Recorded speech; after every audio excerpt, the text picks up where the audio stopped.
Halo Sobat Bisnis, kembali lagi di Ramalan Saham. Nah, udah gak usah babi bu, langsung aja beli TOKY. Nih, saya udah untung 95%. Harganya juga murah, cuma 785 doang. Tuh, langsung untung, gak usah babi bu lagi, gak usah ribet-ribet lagi. Ye, sobat bisnis ngikut-ngikut. Kalau nyangkut, lu mau tanggung jawab. Loh, bukan urusan saya. Yang lain buntung, saya untung. Hehehe.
Halo sobat bisnis, kembali lagi di program Ramalan Saham.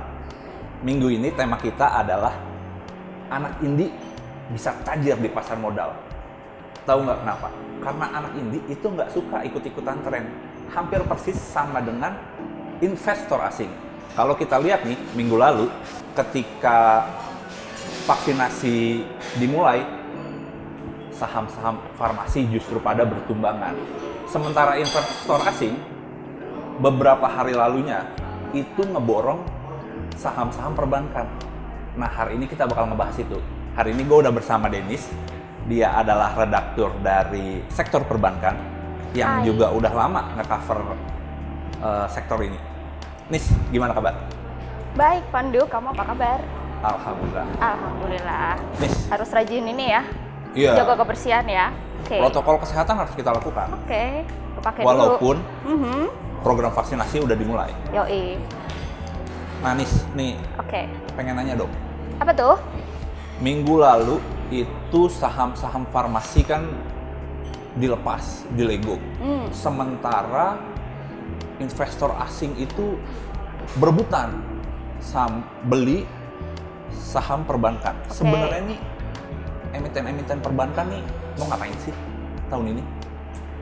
Oke, untuk tahun ini sebenarnya emiten perbankan mungkin nggak terlalu banyak rencana ya, maksudnya karena kan kemarin tahun 2020 kan setelah terkena tekanan ekonomi global, otomatis kan kinerja banyak terkontraksi. Nah, Yes. untuk tahun ini ya perbankan fokus gimana untuk memulihkan kinerja mereka, itu dulu. Karena kemarin kinerja sampai kuartal 3 2020 hampir semua bank-bank besar itu labanya turun, kayak gitu. Dan turunnya nggak main-main, bisa sampai bahkan lebih dari 50% ada, kayak gitu. Oke. Aha. Nah, tapi sebenarnya nih kalau untuk outlook sektor perbankan sendiri gimana sih? Kalau dari berdasarkan pemberitaan bisnis? Oke, setelah kemarin di tahun 2020 itu banyak terkontraksi dari sisi kinerja, dari pendapatan, dari probabilitas. Nah, untuk tahun ini dengan adanya vaksinasi yang udah dimulai di beberapa negara termasuk Indonesia, karena kemarin Presiden Jokowi juga udah memulai ya, otomatis ada ini dong muncul optimisme kalau kinerja ekonomi bakal membaik Yes. setelah tertekan di 2020.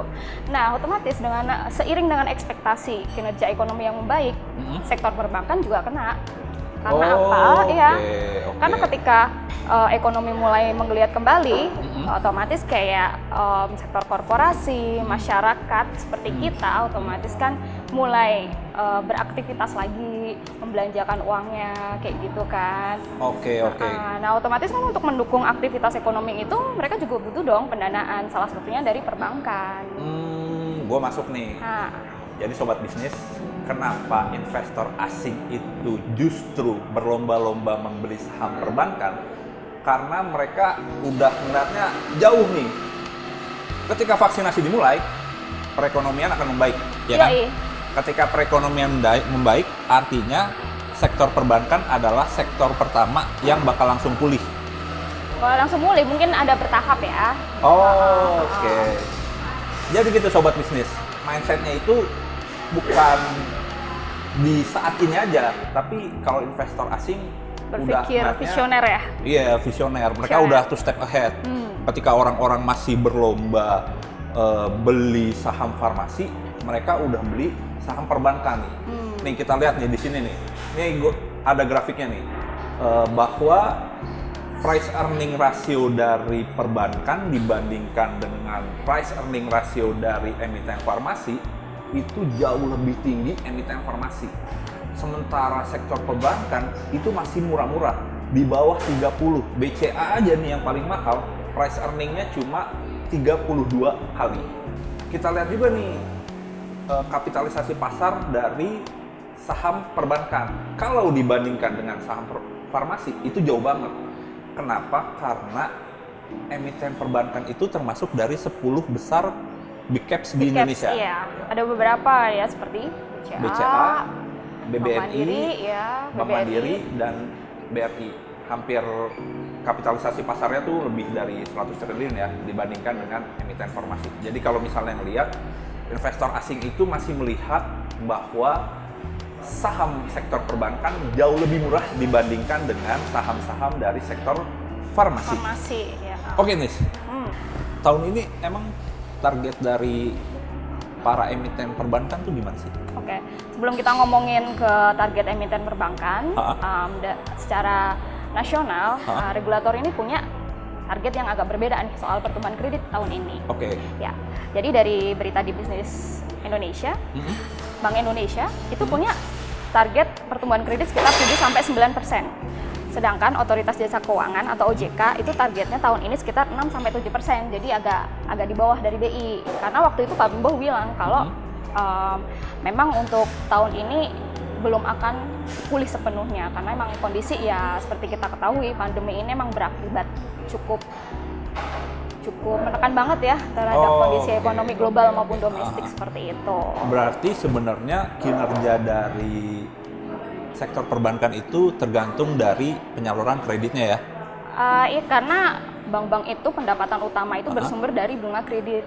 Oke, nah kalau misalnya kayak big caps-nya nih dari bank, BRI, Mandiri, BCA, BBNI, itu gimana sih target penyaluran kreditnya tahun ini? Oke, kalau untuk beberapa bank mereka udah ini ya menyatakan target-target untuk tahun ini. Seperti kayak BRI, dia target kreditnya sekitar 4-5% untuk 2021. Mereka fokusnya masih tetap di sektor UMKM, tapi untuk sektor-sektor industrinya mereka pilih yang lebih aman untuk tahun ini seperti sektor pangan, obat-obatan, dan juga alat kesehatan. Oke. Oke, nah untuk Bank Mandiri, mereka memproyeksi tahun ini kredit bisa tumbuh sampai 5%. Ya kan, mereka juga prudent untuk menyalurin kreditnya ke sektor-sektor yang lebih aman, yang pulihnya itu lebih cepat dibandingin sektor lain. Misalnya? Kayak telekomunikasi, ya terus kesehatan, juga agriculture kayak gitu. Nah untuk BCA sendiri, mereka untuk tahun ini targetnya sekitar 4-6% dengan asumsi vaksin di Indonesia berjalan dengan lancar kayak gitu. Kalau vaksin ada mundur ya kemarin di Rut BCA Pak Yahya Setiatmaja bilang ya bisa aja nanti di bawah 4 4-6% kayak gitu.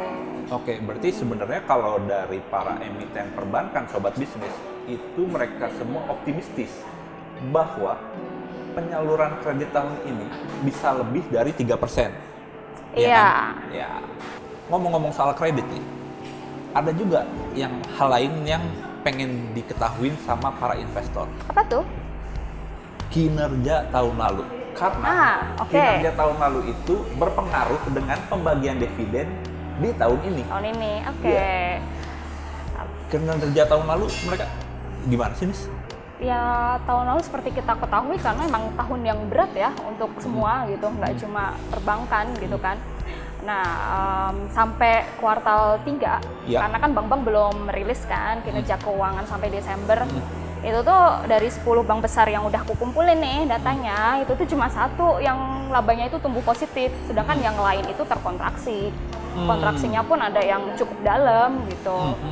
Nah, kemungkinan untuk akhir tahun OJK udah punya proyeksi nih, laba perbankan itu bisa turun antara 30-35% sampai akhir tahun ini. Berapa? 30-35%. Lumayan kan, sangat cukup ya, signifikan gitu karena signifikan banget. Signifikan karena kredit aja untuk sampai akhir tahun itu ya emang belum dirilis sih, cuma sampai November itu masih minus. Pertumbuhannya minus. Ntar ya aku liatin data aku. November itu minusnya 1,39% secara tahunan. Dan itu minus itu sejak Oktober.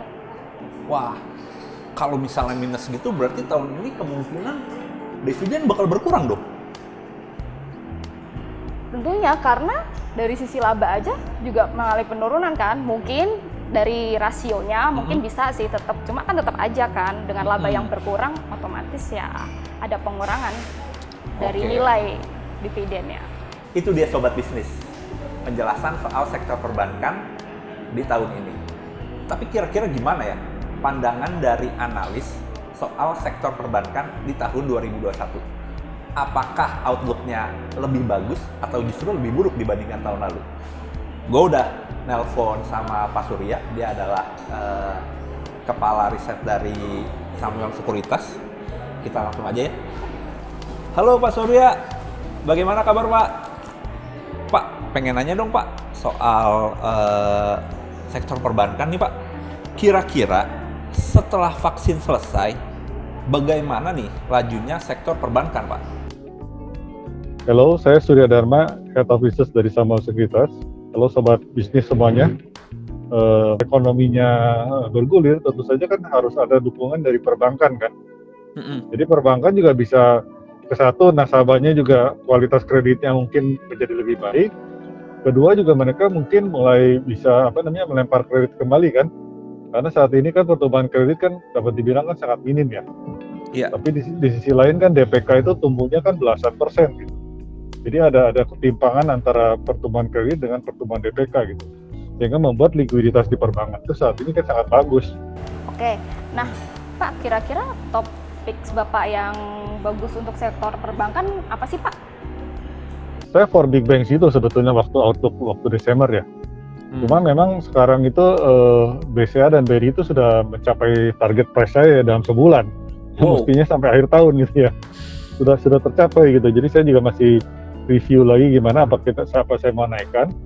Tapi dua saham bank lainnya BRI dan Mandiri dengan BNI itu masih di bawah. Masih ada upside. Jadi sebetulnya kalau saat ini sih untuk titik saat ini hari ini gitu ya lebih menarik BNI atau Mandiri sih. Oh ya Pak, kenapa sih para investor asing itu memburu saham bank usai program vaksinasi di Indonesia dimulai ya Pak ya? Ada alasan khusus nggak sih Pak? Kalau kita yakin dengan IHSG ini bakalan naik kan beberapa house asing kan memperkirakan bisa 6.800 atau di atas 7.000 malah ya.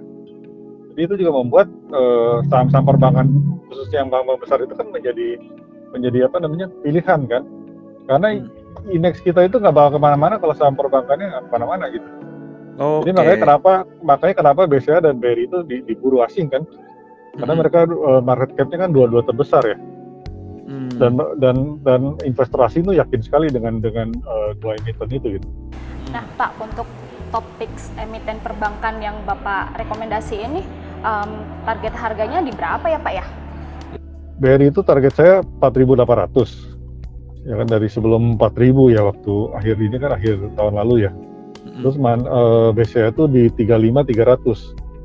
Nah, tapi dengan pola seperti sekarang kelihatan masih kuat ya, karena BRI aja kan ada yang mentargetkan di 6.000 malah ya. Sampai 6.000 gitu. Kalau BCA itu ada yang mentargetkan sampai 40.000 ya.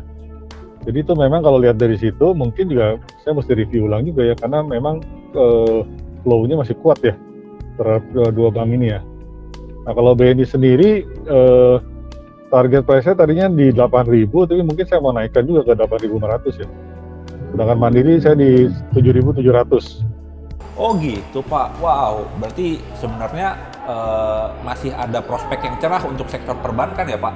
Cuman kan nih investor retail nih lagi doyan banget ngikutin influencer nih Pak.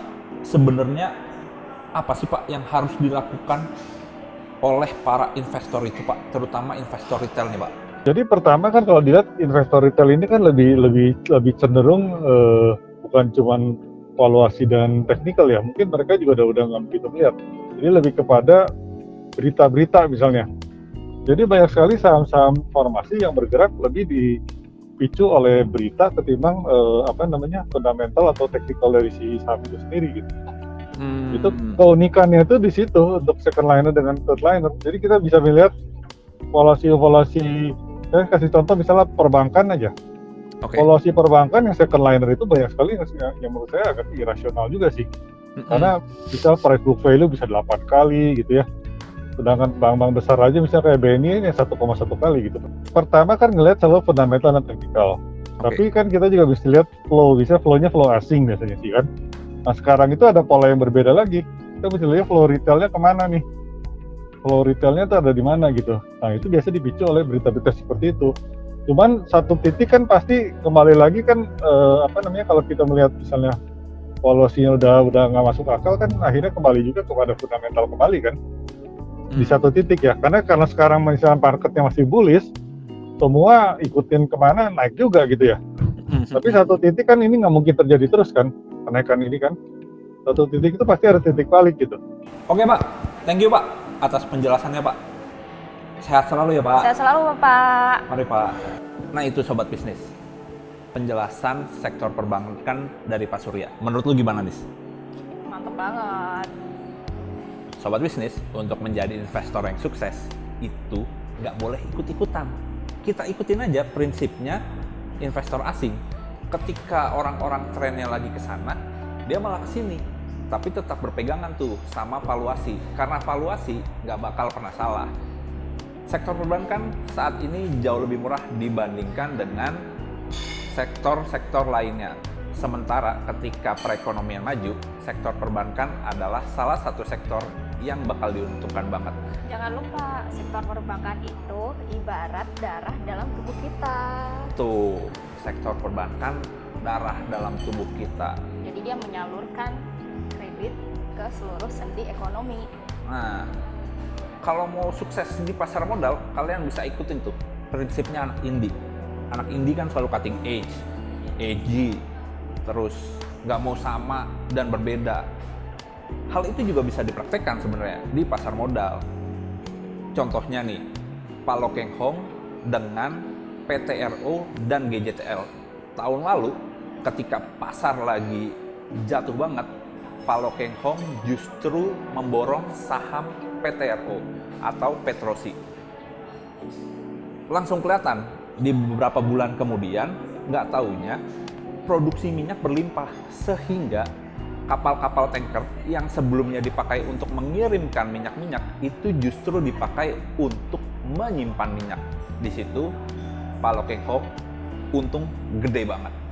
Begitu juga dengan GJTL. Ketika orang-orang pada ngeburu saham Antam, Inco, Tins, dan Nikel, Pak Lo Keng Hong diam-diam udah memiliki mayoritas dari saham GJTL. GJTL adalah salah satu produsen terbesar untuk ban. Bayangin deh, ketika industri listrik mobil itu bergulir, mereka pasti butuh yang namanya ban. Dengan begitu, produksi ban pasti bertumbuh. Kira-kira gitu deh. Kalau mau sukses di pasar modal, kalian bisa mulai rajin cek valuasi perusahaan yang ada di pasar modal. Mumpung target dari IHSG tahun ini bisa sampai 7.000. Mana nih makanannya? Mana ya? Nah, ini dia tuh. Wah, ini dia nih. Wah, mantap Sop banget buntut nih. dari Cafe Buju. Kelihatannya enak banget nih. Lu pesan apa nih? Aku pesan makanan dari Itali. Oglio olio. Ini dia. Wow.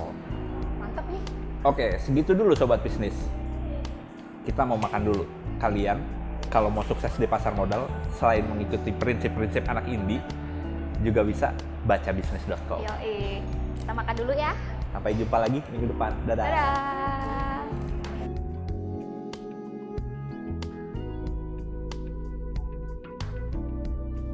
Video ini tidak untuk direproduksi atau disalin oleh orang lain. Rekomendasi apapun yang terkandung dalam video ini mungkin tidak cocok untuk semua investor dan tidak boleh digunakan sebagai penilaian tunggal untuk investasi. Meskipun informasi yang terkandung di sini telah diperoleh dari sumber kredibel, tapi tidak dapat dijamin.